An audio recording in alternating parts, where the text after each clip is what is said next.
So you love music. I do. You have a record on Hollywood Records coming out, which is owned by Disney. What does it sound like? It sounds like Zendaya.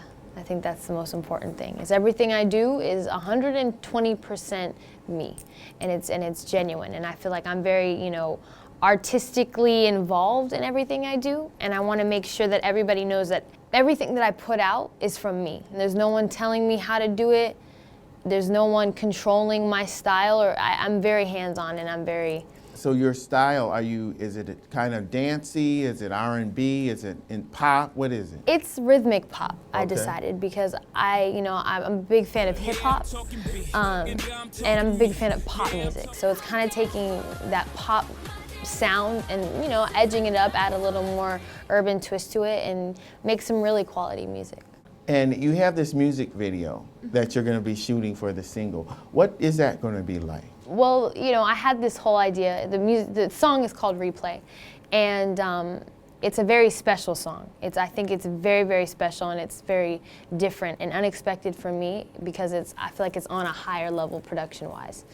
And so I had this whole vision about how I wanted it to be and how I wanted it to look, and I talked to the director about it, and he completely understood it. And I have a choreographer that I requested. I was like, I want this guy to do the choreography. This And is who how is he? I want What's it to his look. name? His name's EASTWOOD, and Okay. he's like an incredible hip hop choreographer. And I was like, I want that guy to do my video. I can visually see it. You know what I'm saying? Like I can see it in my mind, and it's all about making that a reality. So I'm excited for that. When art hits the corporate world, it doesn't always work that way. There are a lot of times where you have your artistic vision, and if you remember, Michael Jackson would come in and say, "Hey, I want to blast off in a rocket ship at the end of my concert," and they're like, "Oh my God, Michael, no." Have you run into any of that yet? This is my career.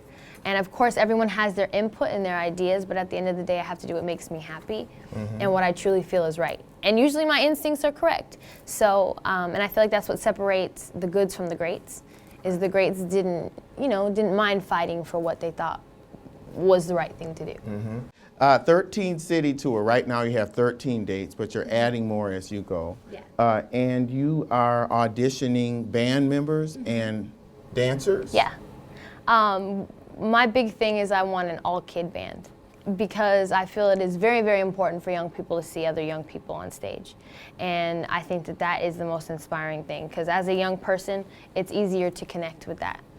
And so I'm trying to make sure I have an all-kid band and young dancers as well. And you had a band, but they split up. Okay. They split up. They're doing their own thing, and I'm very happy for And them. that includes Dwayne Higgins' son, right? The guy Dwayne from Wiggins, yeah. Tony. From Tony. What was it like to work with them? It was awesome. They're really, really talented people. And so I'm very glad that I was able to work with them and be a part of, them finding out who they are artistically as well as me, because we're both young and we're trying to figure out who we are. And so it was very cool to work with them, and a fun opportunity. And, they're doing their own thing, and I'm very proud of them, and I want them to grow, and maybe we'll find some other people to be just as great. My main thing is to grow with your audience, and to especially not to try to outgrow your audience too quick. Because I'm saying, I have a lot of young kids watching me. I'm not going to all of a sudden start catering to Rihanna's audience and neglect the audience that I have. So you want your children to be independent of you and to make their own choices, to be informed so that they can make the right choices,